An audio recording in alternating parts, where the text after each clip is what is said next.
యేసుక్రీస్తు వారు ఎందుకు ఈ భూమి మీదకి వచ్చాడు, దేవుడు ఎందుకు కుమారుడుగా వచ్చాడు, దేవుడు ఎందుకు శరీరధారిగా వచ్చాడు, దేవుడు ఎందుకు ఈ లోకములో మన కోసం వచ్చాడు అని అంటే బైబిల్ గ్రంథం ఏమైనా సెలవిస్తా ఉందంటే ఒక వాక్యాన్ని మనం ఇప్పుడు చదువుకుందాం. చూడండి దయచేసి బైబిల్ గ్రంథంలో ఉన్న యోహాను సువార్త 12వ అధ్యాయము 24వ వచనం 27వ వచనం.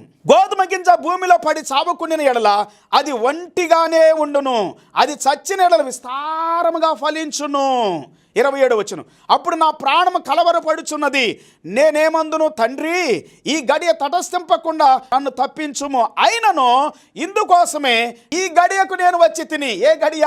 మరణావస్థలో యేసు ప్రభువారు మాట్లాడుతున్నటువంటి మాటగా మనం గమనిస్తూ ఉన్నాం పిల్లారా. యేసుక్రీస్తు వారు చెబుతా ఉన్నారు, ఈ గడియ కోసమే కదా నేను వచ్చాను అని చెబుతా ఉన్నాడు. అద్భుతమైనటువంటి మాటలు బైబిల్ గ్రంథంలో మనకు కనబడతా ఉన్నాయి పిల్లరా. ఈ 12వ అధ్యాయం దగ్గర నుండి 17వ అధ్యాయం వరకు అద్భుతమైనటువంటి విషయాలు యేసుక్రీస్తు